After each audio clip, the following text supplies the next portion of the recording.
My name is Susannah Dinnage. It's an absolute pleasure to be here with you all. I know a little bit about children's programme only because I had the pleasure of working at Channel 5 for many years where I had the joy of milkshake on my schedule. So huge fan, groundbreaking, brilliant job, as so many of you have done. So other than that, I know very little, but happily we've got an excellent panel here today to really look at the funding model for children's programmes and content more generally. And I'd like to introduce this fantastic panel. At the end there, we have Oli Hyatt, who is the Managing Director and co-founder of the hugely successful Blue Zoo Productions, a sought-after commentator on public service policy, and in 2025 was honoured with a BAFTA Lifetime Achievement Award. Fantastic. Next to him, probably not needing much introduction, but I'm going to do anyway, John McVeigh, the Chief Executive of PACT since 2000. He has contributed to many government policies on the creative industries, broadcasting, trade and investment, and is also a board member of the Creative Diversity Network, Creative Cities Convention, and the British Film Commission. And directly to my right, I'm delighted to introduce Joan Lambur, the owner of Lambur Productions, which Joan created in 2017. Prior to that, she was EVP of the Family Entertainment at Breakthrough Entertainment, and she's a multi-award-winning Canadian producer and currently based in London. So we're really delighted to have you here, Joan, to get the perspective from a different market, which is wonderful. And then our final member, and who's going to kick off with some brief presentation, is Jackie Edwards, an award-winning animation producer who until 2023 was the head of the BFI Young Audiences Content Fund. And before that, she was head of acquisitions and independent animation at BBC Children's. So a fantastic panel. And straight over to you, Jackie, for some opening observations. Thanks very much, Thank Susannah. Hello, Prynhawn Da, and lovely to see everybody. I'm here to talk about something that was very dear to everybody's hearts, I'm sure.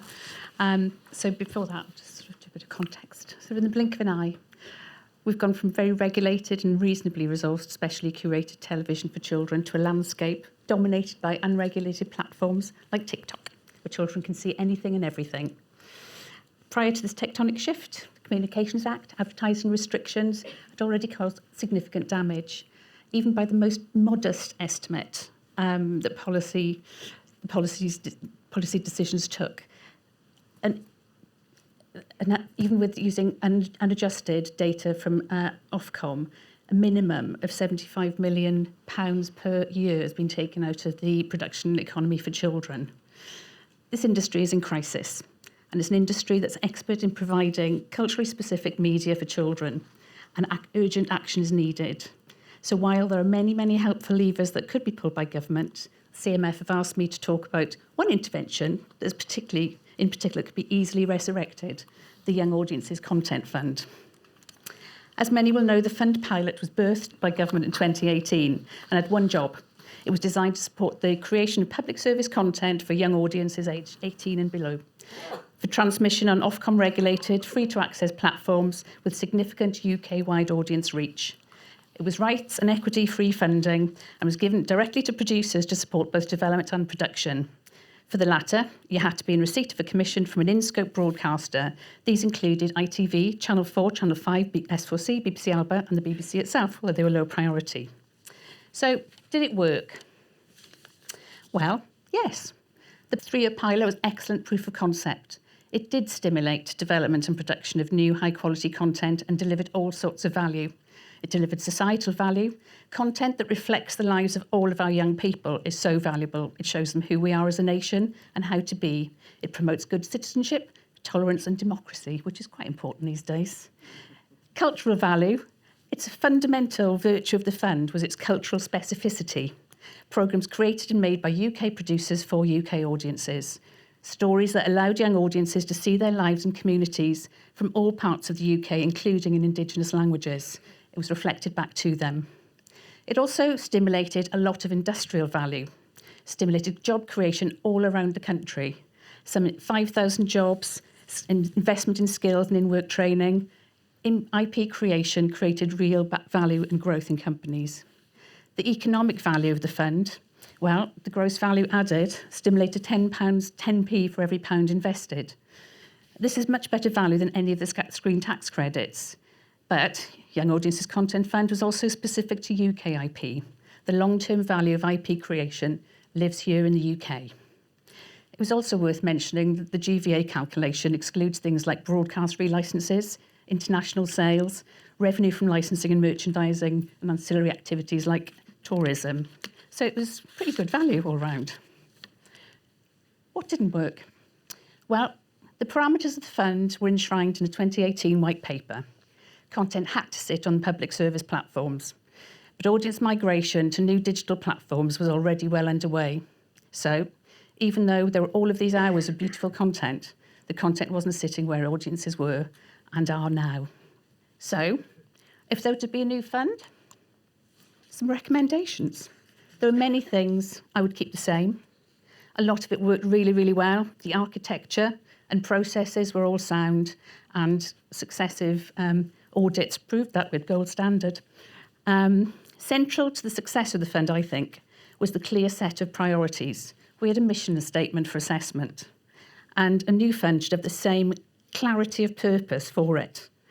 We should agree funding priorities via consultation process, and the fund's intention should be aimed at reflecting UK identity at national and regional level, informing understanding of the world, news and information, as Nikki was talking about earlier. It's important for our democracy, and children deserve the same as adults in terms of a spread of news.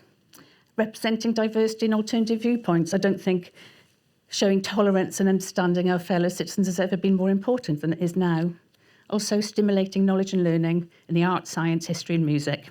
And fundamentally, great British stories from great British storytellers for kids.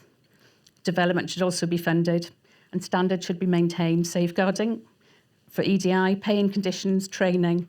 We don't want to participate in a race to the bottom.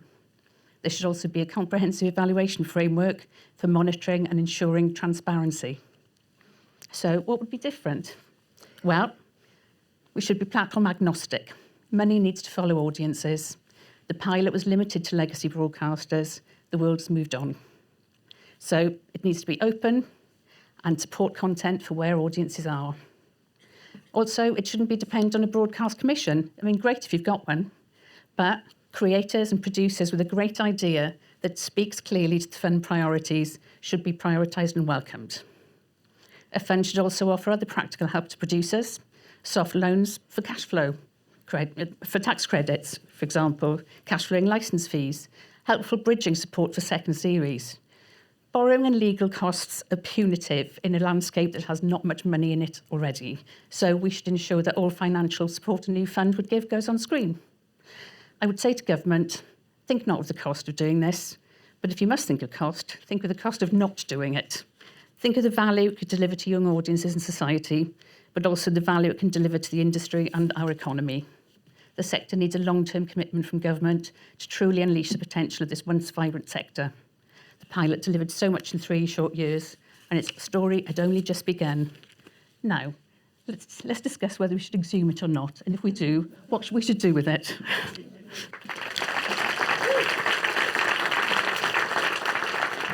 Thank you very much, Jackie. That's certainly given us a lot to talk about over the next hour. Just to recap a couple of the figures that Jackie gave there, which was certainly quite startling to me.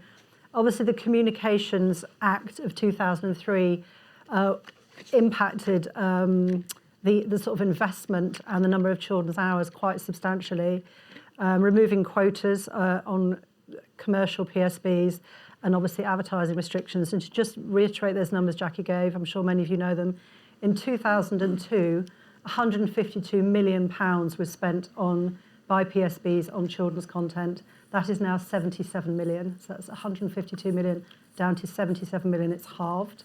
There were 2,053 hours in 2002 and now just 380. So there's the economic cost to obviously everybody in the sector and how we get that engine started again. But also there's the cultural cost and what we're doing for our children as well, which I think was a point that you really validly made. The question is, how do we get the money back in the system? We heard from the last panel about where is the money. We know the total value of children's content is around $100 billion. It's huge, and we heard how events are important as well as content, merchandising, licensing, the value for advertising. So I want to ask the panel, and I'll come to you first, if I can, Oli, just sort of observations of what's happened really to the investment in children's content over time, and your thoughts about whether it is now time to go and ask for another fund. Yeah, that's loud. Probably don't need this. So I'd take an even worse view of it than Jackie. So if I look back at the public service environment, I would say, when did we care most about kids, and their environment, which in my mind is like, when did we want to spend the most on them to give them the best thing? So if we look back on 2002, which is the number we're giving, you gave the amount of money that was spent in millions of pounds, but if you index that against inflation, it comes to 261 million. So we've gone from 261 million in today's money to 77. We've lost 71% of our children, the amount we want to spend on children. Does that mean they need 71% less? Or does that mean we care 71% less? I don't know. BBC, from back then, 142 million at today's money, down to 55. So while they can talk about their sustaining levels, they have cut. Now the BBC is being cut. Is adults being cut as much as that? Well, I've had a look, haven't I? So I can have a look. And this isn't the BBC, but after ITV pretty much dropped out, most of the cuts in the BBC and children's have been from the BBC because they're the only players. But in the same time frame where I've just told you that we lost about 71% of public funding for children's content, adults have only lost 25% of the spend on original content, and they've only lost 16% of their hours, where we've lost 80%. So when we talk about setting up a fund, or when we talk about what we want to do with children's media, whether it is YouTube or the BBC, all of these people have choices. The BBC is being cut, yes. My plea is like, why have you, already from a disproportionate low amount of money, I think we were getting about 3% of the original content budget for children, why have they cut that more than they've cut adults? Maybe because they don't buy the license fee. Maybe there's not as much ad revenue. So I always look at it as like, well, how do we undo that? So yes, if the BBC are going to take another £800 million out of the environment, well, why not go back to a point whereby it was sustainable and they were funding children's more, and cut from that point rather than look at cutting children again from where we've got to, because it's not good enough. They have a choice, YouTube have a choice, the government have a choice, and I would rather they stopped all looking at each other and all did a bit. If everyone did a bit, we'd be in a much better position. Fantastic, because certainly a heck of a lot of value to be had, I think. Great point, thank you, Oli. John, what are your thoughts again on the state of children's content generally, you know, all the members that you represent, and also whether a new fund, and we'll come to what the value of that fund should be, is the right answer to kickstart this sector again? Yeah, well, I think Oli, as always, has made some interesting points about the market. Well, obviously, we've all been experienced that market. For me at PACT, over 20 years of experience in the decline in children's. Maybe one of the answers to why kids get more cuts at the BBC is they don't pay the licence fee. Maybe that's it. Which actually goes to the heart of a problem for the BBC, is their licence fee is down by over £1 billion in real terms over the last period. So they're short of money. You just saw the other day they're announcing more cuts. Where is that money going to go? I hope it's going to go back into content, because that's what the BBC should be there to do. But that's going to be a big question for the government. How do they do that, and how do we make sure the BBC, as the single most important commissioner for kids' content, actually has the funds to increase investment? That, I think, is going to be a difficult one, and certainly one we at PACT will be calling on the BBC in the Charter to increase their investment in children's, and I would encourage everyone here to put a submission into that effect as well. So that's one part of it. The government, to Oli's point, YouTube, government, BBC, can we all do something? If there is a new fund, and I was one of the architects that set up the original fund, one of the reasons why we linked it to you had to have a commission from a UK PSB was, one, to help the PSBs continue to do children's, but two, because as producers, we don't like having 3 commissioning editors. We wanted to have a commissioning editor from the market and the producer working together to deliver the best show. So recently I had a very senior drama director in at PAC talking about setting up a fund using levies from the streamers. And the big question from all the producers was, who decides who gets the money? Is it you? Is it Oli? Is it me? What authority do they have? How do they know the market? So if there is going to be a new fund, the reason why we structured the first one was because the fund was there to help the process and get the content on screen. It wasn't there to act as an editorial board, although the government at the time actually wanted to make it an independent editorial board to make sure that more British content was commissioned. And I said, well, what's a jellyfish got to do with being British? We might recognise it as a Glaswegian accent. We might recognise it as an accent from Bradford. I would say that's British, but just because it's a jellyfish. So if we're going to do something, I think we have to think through really carefully how things are going to be commissioned if there's no commission from the market. If it's effectively self-publishing, who decides who gets the money and why? Fantastic. We're going to come back to that. It's a massive question. Who? Yeah, all of that, exactly.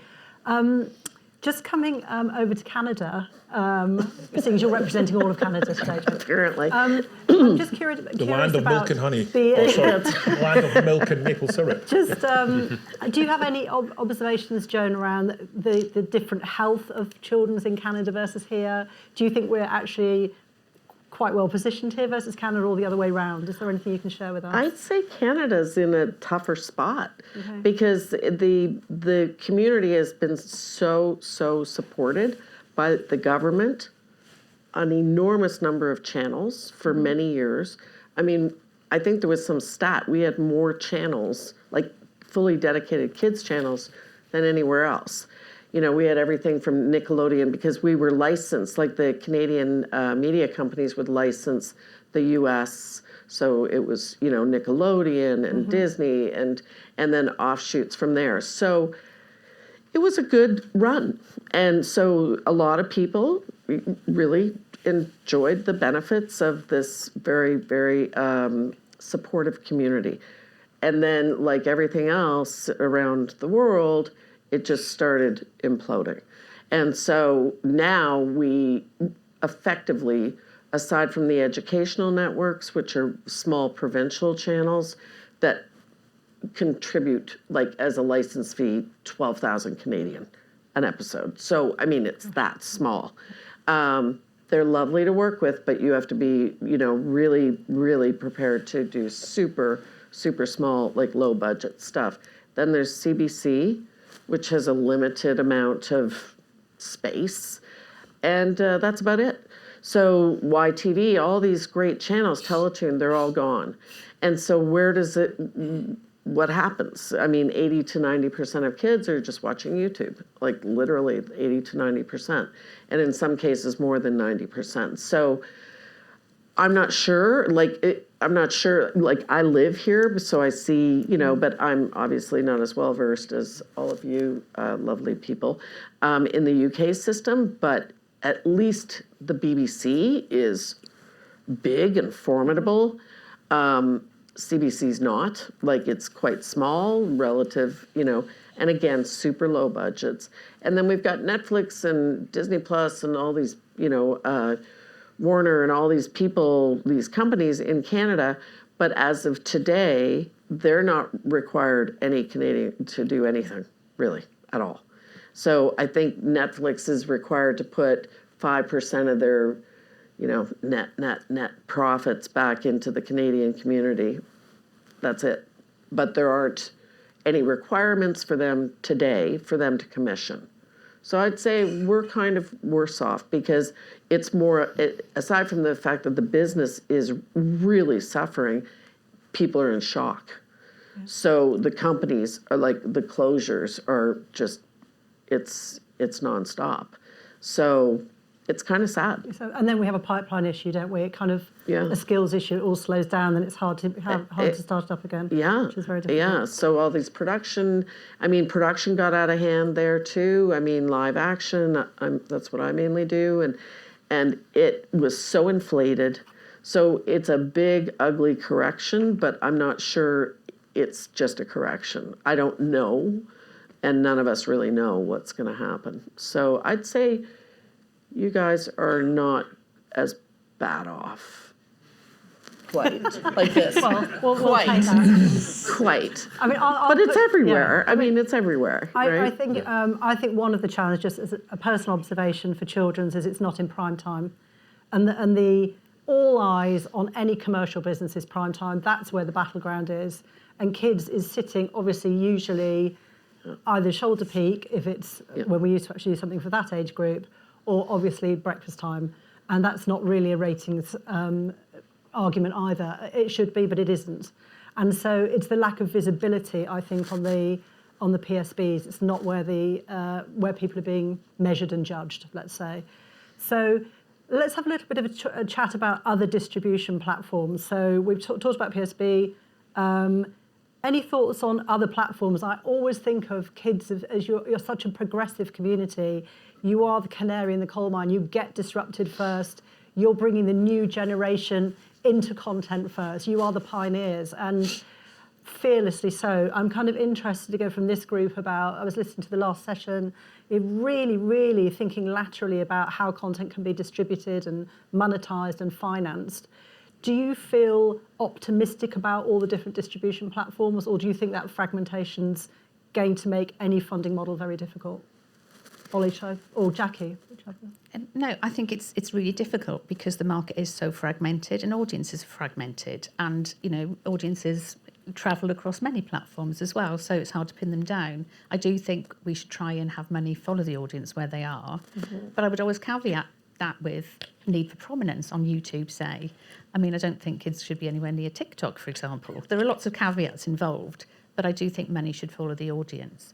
And I think what you're saying about prominence on the PSBs, definitely a case of out of sight, out of mind. When children's TV was taken off tea time from BBC and put on the digital channels, grown-ups kind of forgot about it, or the ones that were making policy decisions anyway. I think that was problematic. Probably too late to readjust that now, I don't know, because of the way broadcast is travelling, the direction of travel anyway. So that's all problematic. So, yeah, no, it's hard, and, we've got to find our way through it, though. Oli? Well, I think we've had all the answers throughout the day, but they're just very hard to implement and get to. So, we've heard all about YouTube. I'm just going to kind of summarise the YouTube day, which I think all the things are super sensible ideas, and the government should take ahead. Some sort of invisible public service kite marking that can in the UK boost things up. That could come with a higher discoverability. Maybe one of the suggested videos that is up on YouTube or is on Netflix has to be something that is of public service value. Also, I would say on the platforms, for children, it comes with all the safety built in. So I always find with my children, if I have to go on and click on all the options and pick it up, it's a pain in the bum. What if it all came preloaded and you were on the harshest safety and then you backed off from there rather than expect you sort of fill in the gaps? Creators' right to block. So like others, I am seeing a groundswell of AI completely flood. Now, the way I take AI down is I have to click on the video, report it, they have to look at it, 5 weeks later it's still up, I have to it should be my right as the person who has that copyright to say, please take that down, and they should then have to report to me to say, they should say, oh, actually, this is my copyright, and they should have to prove it, rather than I have to prove they're guilty. Because at the moment, for someone who's doing all right, it's overwhelming. So if it's overwhelming for me, and you heard someone else say it was overwhelming, it's the small people who are getting ripped off. It's absolutely appalling. Mandated government algorithm transparency, so we know what they're feeding our children and we know how they're doing it. I think that would be super useful. And then when they get fined for doing things to children that they shouldn't do, where does that money go? Give it to children's producers. Put it back into children's. I'm sure it just disappears into the ether. So when they get someone 50 million for something, where does that go? I bet it hasn't gone back into children's.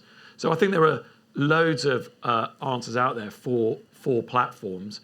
But I equally think they're spending as much money as would be the solution for paying for our content on lobbying the government that it shouldn't be the solution for our content. So I think that's the problem. That's a great headline. We can put a figure on that. John, a fund. What's your view on a fund, and where would you think that money should come from? Who should fund the fund? Excuse me. Well, it'd have to be from government, from central taxation, which is where you have a problem. Have you noticed the latest GDP figures or productivity? There's not a lot of financial wriggle room as we experience in our as citizens, let alone in our interests as for children's production. So it would have to come from the government. I've been at many sessions over the past year where, and it's not a criticism of YouTube, but YouTube will save the day of PSB. I always point out, but we have to get the money to make it in the first place. Yeah. There used to be a world where all the people in this room came up with a brilliant idea, and then someone else would give you the money to make it. And you would pay people, and you would pay people properly, and you would invest in skills. You'd increase your editorial standards. You would by making more things at a higher level. So I'm not saying YouTube's not the route to market. That's where the audience is. But the idea that we've got to go out and find the money when we're a sector where we're already undercapitalised, well, where does the money come from? Well, it'd have to come from the government. Who else is going to give you that money without strings attached? So if it was money from the government, then you use the funding to go and make something for YouTube, you would probably have to change the tax credit in order to access the tax credit, because the tax credit is not based on you self-financing. So there would have to be ways around that as well, so we didn't get less money. So I think a fund is interesting.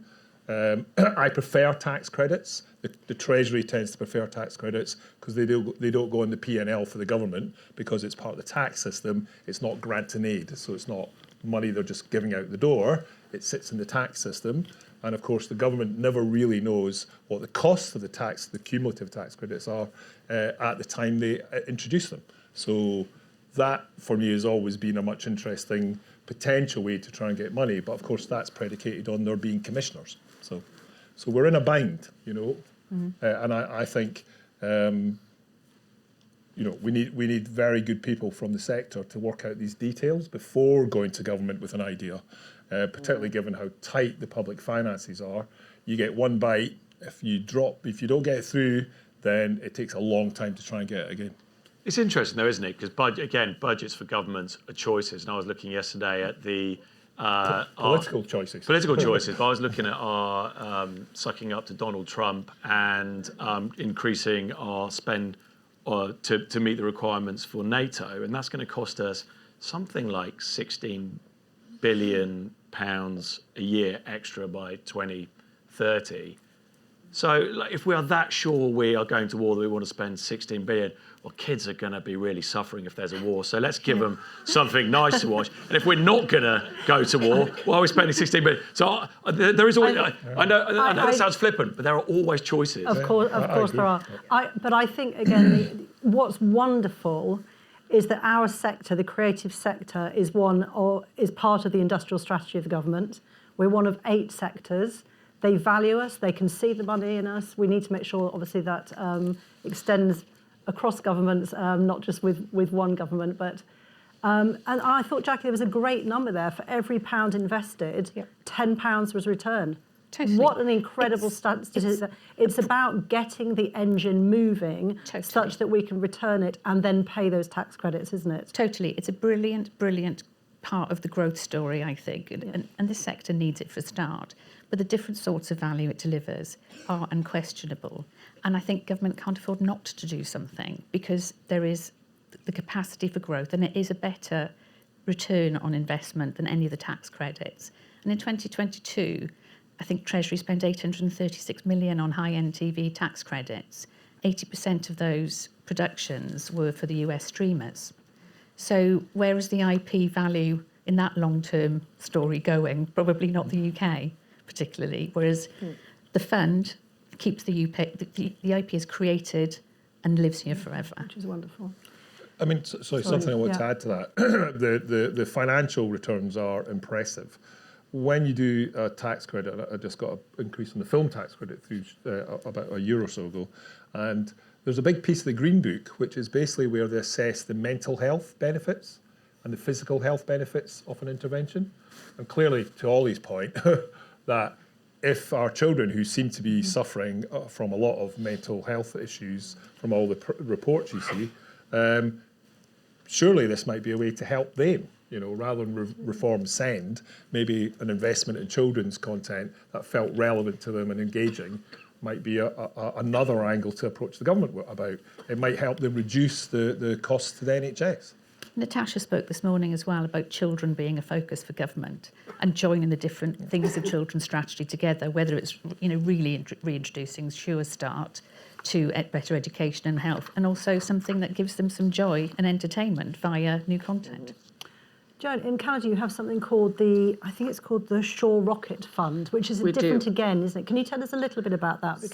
And how's that run and managed? I think somebody mentioned it's like, we'll come to what the fund should be and we will fight for it, I'm sure. But how on earth does one set it up? Who manages it? Who decides who gets the money? How is it measured? How is it recouped? But I think it's a slightly different model, this one, isn't it? It's not government. There's Diane. So Shaw is it's a media ownership family. And so they established this fund, I don't know, probably at least 15 years ago at least. So they would come in, but what you had to do before even getting anything from them is you had to have the broadcaster, you had to have your financing sorted, you had to, I don't even think you could have a shortfall, maybe 5 to 7%. So, and then they would come in at a maximum of about 10%. And it was managed by their team, Agnes Augustine, who is probably known to a lot of people here. She's been running that fund for many years. But again, and I don't want to sound like, Debbie Downer here, but they're in trouble. So there's very little money left. She's lobbying hard to sort of in Ottawa, trying to get, some support and doing what everybody's doing here today. But right now, it's like very small amount. I just had a quick question. Sorry to take over.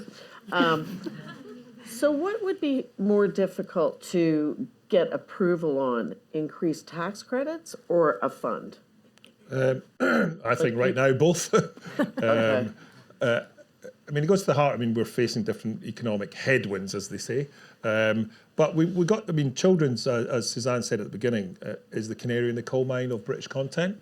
We're seeing the same challenges, and I've just done work on this, in every single British genre for PSBs. We are seeing licence fees down, deficits up, international market changing, and an inability to close our finance to get our product to our domestic consumers, let alone anyone else. So I think government needs to actually be thinking about this in the round, as if we want great British content and we can work out how we distribute it.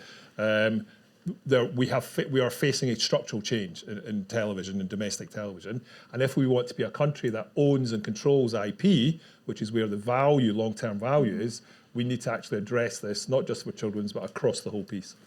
Do you think it's transformational now, rather? Because we've been I think fiddling around. It's structural. We're in a structural change. You all experience it. Look how many friends we've seen leave our industry over the past 2 years. Freelancers, businesses closing. It's a structural change, and it's not just the UK. It's everywhere. But I don't think it's tweaks anymore. No, I think you have to reimagine. It needs a profound engagement by government. The UK invented PSB content and programming and broadcasting. We need to reinvent it again for the future. And what we need, sorry, Jackie, did you want to comment on that? I was just going to say it's sort of reminiscent of the ED law, which was brought in 1950s, because I don't know if anybody remembers a thing called Brexit. Very, very big on sovereignty and talking about sovereignty all the time. Well, we've ceded our cultural and digital sovereignty to American companies, and we need to be thinking about how we preserve the integrity of this country's media.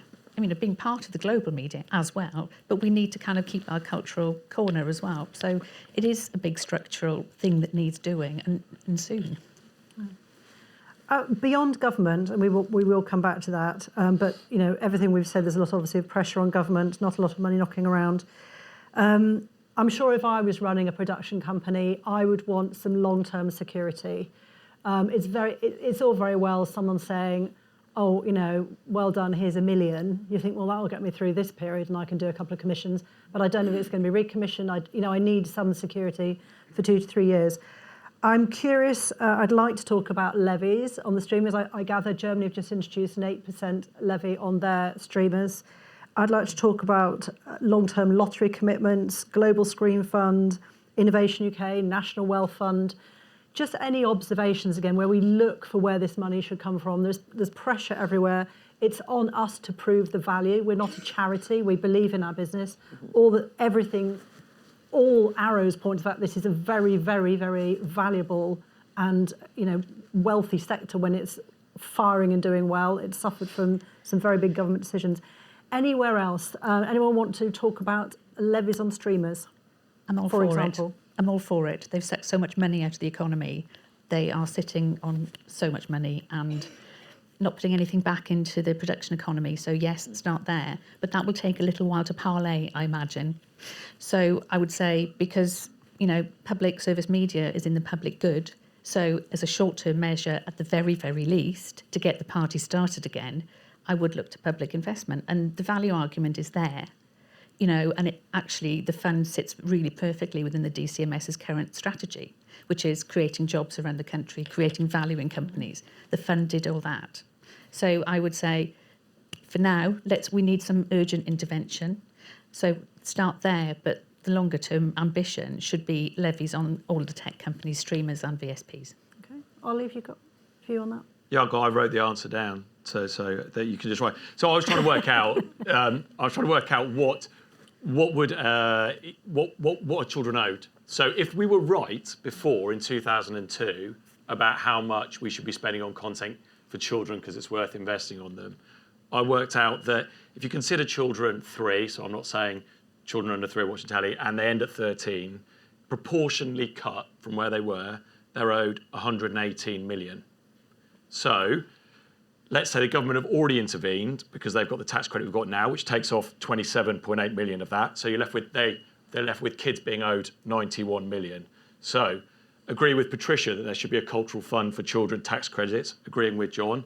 He's retiring, so I can start agreeing with him now. I'm not actually retiring. So Only leaving tax. I'll be back. So that would take us down. If you had the enhance to the same level as the film, that would be take us down another 16 million. So kids are owed 74 million. So why don't the BBC go back up? Nowhere near to how much they're funding for. Why don't they go back up and invest, say, 35 more or 40 more or 50 more million? That's nowhere near the levels they're investing before. If it was right before, why is it not right now? And then that leaves you with about 40 million for Jackie's fund. How do you pay for that? How do you pay for Jackie's fund? You can consider it as health for children. You can consider it as education. So the block show, taxation. Yeah, the block shows were then they were used. They've gone down slightly because Cocomelon started doing educational stuff, but they've gone out slightly. But we were in 90% of schools. We know that horrible histories. We know that all schools are showing Newsround. It's culture, it's education, it's health. Government should be funding it. And if not the government, then the people that we consider may be harming children or aren't doing enough, a levy. But they're the numbers. So we should be thinking, what's the right level of spend? What's the right level of content? What do children need? What do they need culturally? And then we should be working out how we divvy that up. But until someone says what is the right level, we're stuck. Well, and I think we also know in the orders of magnitude, that number, that 40 million, is a tiny amount on their bottom line. Yeah, it's two big bombs for our war. John? Yeah, I mean, I think Ollie's starting in the right place. What we don't want to do is just displace money. We want additionality. Yeah. We want more money, not the same money cut in different ways. That doesn't really help us. If you look at a PAC census we publish every year, the amount of money that streamers spend on UK indies and not on their own studio, which they can do where they do get levies, they spend $1 billion a year on British creativity, jobs, writers, actors, producers. Not children's, though. Well, fine. I'm not saying that excuses them, but is it we don't want to lose that billion. We want to keep that billion and get other money. Yes. That's the way we fix things. Just saying let's just spread the cake thinner or the same cake, I don't think sorts the problem. That's displacement. We want additionality, particularly for kids, as Ollie's worked out. That's how you get there. And also that means it's in our control. It's not some levy system where there's, we'll spend the 30%, but we'll sort of do it ourselves. I'd rather new money was spent on you, on British creativity. So I'm always be cautious because most of these things aren't thought through and they tend to be displacement, not additionality. Is there something who's from the BBC left? Who's going to tell me how much money Bluey makes every year, and is all that money pumped back into children's? It's a question. Well, I mean, if Bluey revenues go to BBC Studios just delivered 132 million back to the BBC as profit. Is that all Bluey? No, BBC I don't. No one knows. I reckon half of it's Bluey. Worldwide. Well, actually, quite a lot of it might be UK TV revenues, but that money goes back to the BBC. What does the BBC do with it? I don't know. Push it on prime time, probably. Be worth looking at. I don't know. I shouldn't Maybe say. Gladiators. But anyway, very interesting. And I really take that point you've made, John, that it shouldn't be cutting the same cake. We're looking to grow the amount of money, not slice and dice it. Joan, any observations from you? Again, probably we've covered a lot of the points, but any thoughts on, how when the money is found that you, number one, pitch well, you talked about that, and then prove that it was a good investment, or just where money might come from? In Canada, it's all recoupable. Right. So CMF is like the government CMF fund is recoupable, and then the Shaw was recoupable or is. Any of the other smaller funds, it's all recoupable. So what, like here, the tax credits are quite favorable, but you can do certain things like go to the north and you get an added bump. And I just want to say, I am optimistic about the way things are all going to, like how it's all going to work out. I think this is just, it's cyclical. We're in a real downturn right now, and it just takes everybody putting their heads together and figuring it out. And maybe if there's not a way to really raise the tax credits, so maybe it's you raise the tax credits and you also get the fund, and maybe you don't get as much on each side, but maybe that, and as you say, and it's additional. And so maybe if it's positioned that way, it's a little more palatable. I don't know. I don't know how your government works, but those are the discussions that are going on in Canada.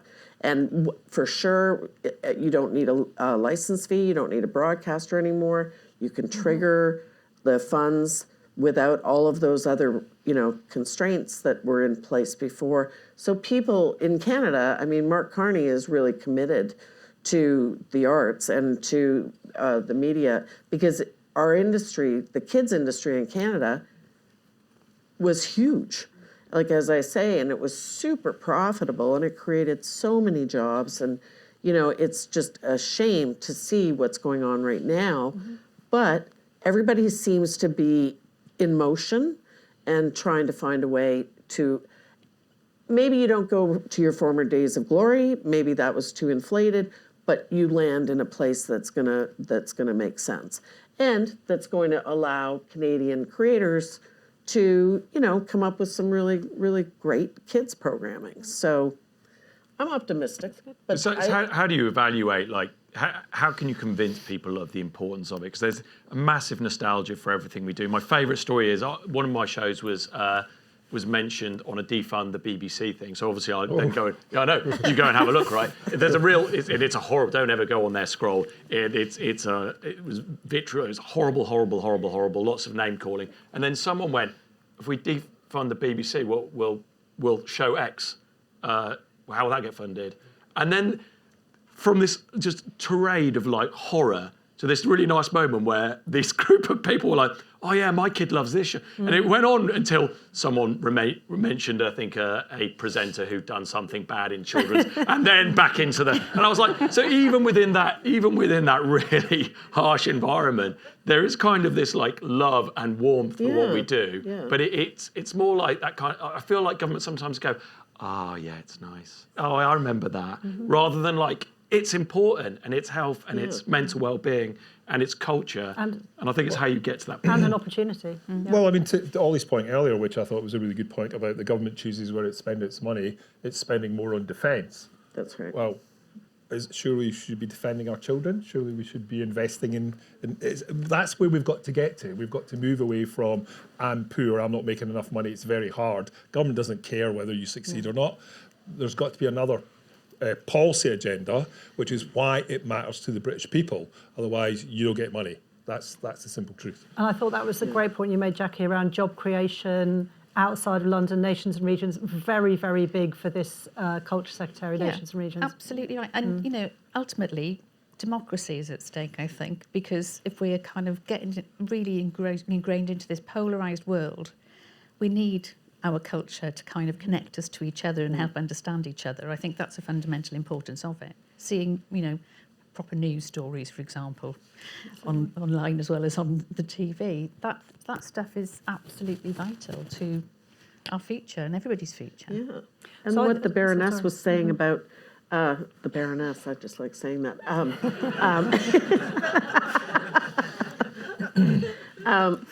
About the shared experience, you know, as kids, and just that, you know, I'm watching my granddaughters now, and, you know, my oldest one, she gets together with her girlfriends to watch a specific movie, and they, you know, it's fun to watch them with how they're watching programming.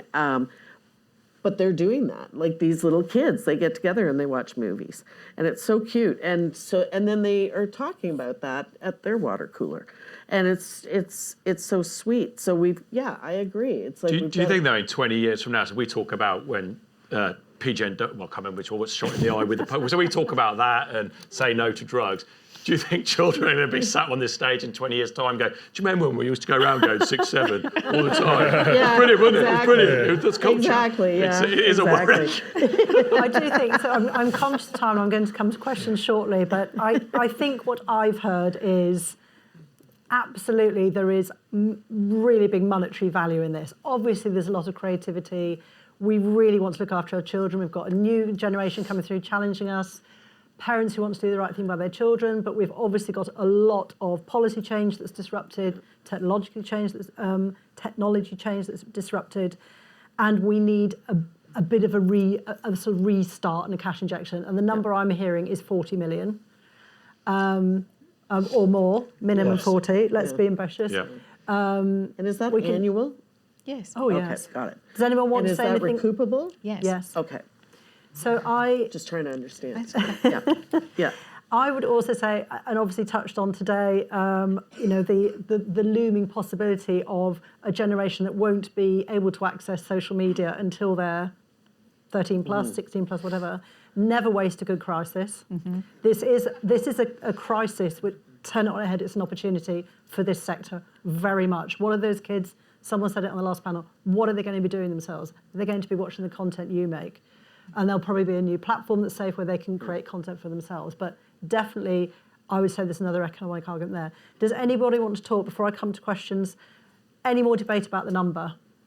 I give you 40. Does anyone want to raise 40? It's an ecosystem, though. We're talking about what's a meaningful difference. It's way more than that. If we want to have a sustainable industry that serves the kids, it's way more. But then BBC do their bit, government do their bit. Jackie's fund does a bit. Shut up. I think the point you made at the Select Committee about government policy took so much out of our economy, and policy should put it back.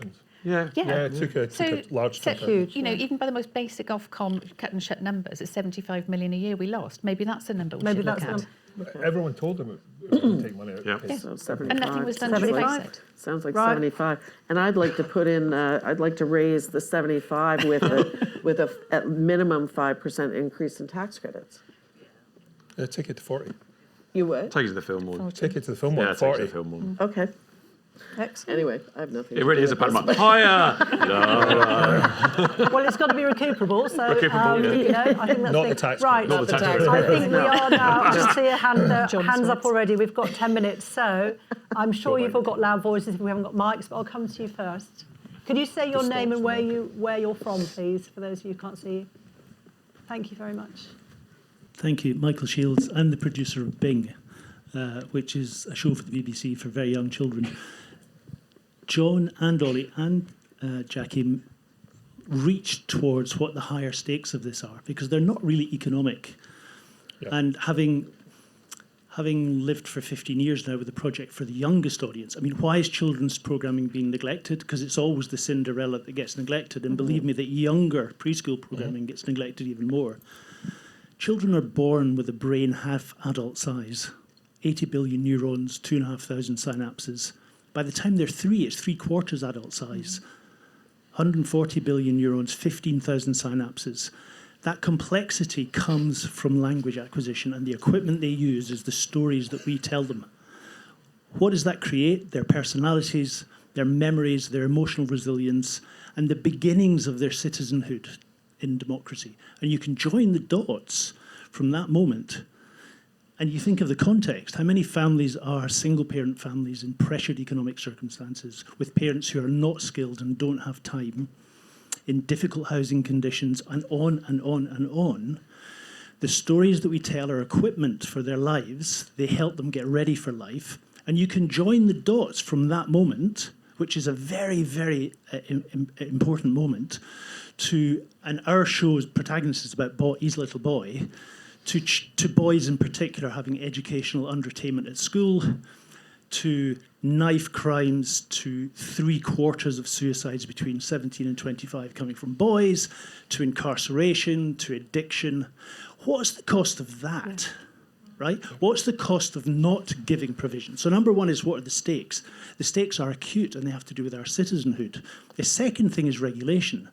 There's a tremendous sense that once the regulations have been passed, that the horse is bolted and there's nothing we can do about it. But I would just gently suggest that that's not true. If you look back to, I'm reminded of Maggie Thatcher and Ronald Reagan having this ideological romance over light touch regulation in the banking sector when they were having dinner with Milton Friedman. So they deregulated the banking sector. Guess what happened? In 2008, we had a worldwide global collapse. What did they do? They reintroduced capital preserves for banks, and they sorted the problem. The big elephant in the room in terms of our funding is 75 million, and it's not because of YouTube. It's because the government, Tessa Jowell and Tony Blair, reintroduced light touch regulation. Remember that phrase? Yep. Children's television wasn't even part of the mission. It was ITV pushing to get consolidation of ownership and to relinquish their public service. So it hasn't worked. We've seen where we are.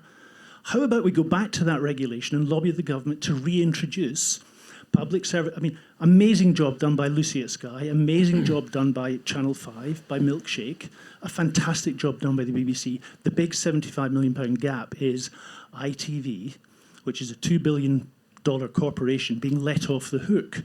I don't accept the horse is bolted, and I think we can go and relook at that, as well as a YAC fund, as well as increased tax credits, and nibble this to death from 100 different angles. But let's begin with what the stakes are. The stakes are not proper funding and middle-class incomes for television producers.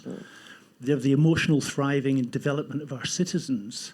And it couldn't be more important. I think we need to take the argument to government on that level, not on a purely economic level. Yep. Thank you very much. Point very powerfully made. And I think obviously we're seeing the Princess of Wales really pushing early years as well, knowing if you get that right, you save so many problems down the track. So really, really powerfully made. Thank you.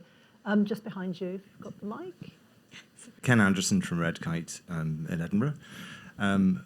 Nice to follow political scientists' analysis of the situation here, but I'm really kind of come in and echo what Michael was just saying just now, which is Oli's point about health, our health system, and the impact on our children. All of the things that we're talking about is this holistic view that we have to take as an industry. You know, we have to get a lot more imaginative about how we pull the threads together. And one of the things that we've not really talked about here is about private funding, about money that sits outside of the government that actually is in the trillions of pounds. Tomorrow is the big Creative UK's summit. One of the things they'll be talking about is the British Business Bank investing money potentially into a fund that funds equity in our sector.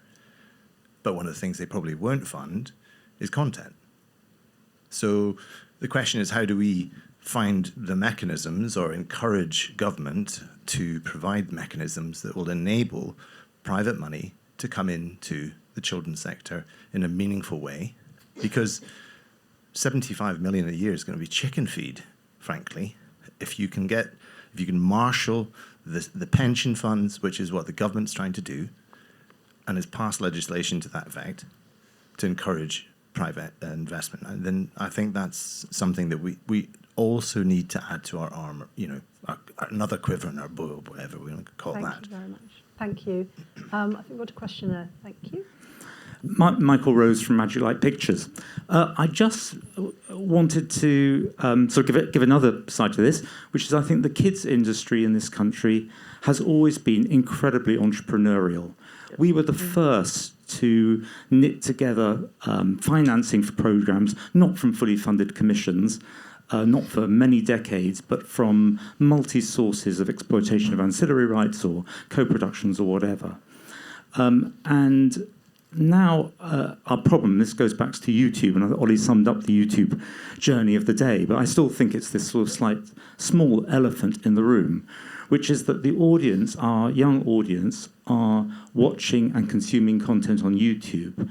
But as producers of high-quality content, we cannot monetize YouTube, not to the extent that you can use revenue from YouTube to fund content creation. You might be able to fund the marketing of it as part of the wider ecosystem. And I do feel, and it's been talked about a bit earlier, and sorry, this is not to say all the points have been made by the panel. They're all great. We need a fund. We need higher tax credits. We need more money for the BBC. Let's get ITV to pay money and so forth. But I do think YouTube is the issue of the day, and we have to find a way to earn money from YouTube for our content, because if we can do that, then we will create more great quality programming for the audience on YouTube. But we don't have DVD anymore. We certainly don't have VHS. We need to be able to also access funding, monetize our content from YouTube, and then we will go out and create it. Thank you very much. So thank you enormously to this wonderful panel and a great discussion of your contributions. Thank you.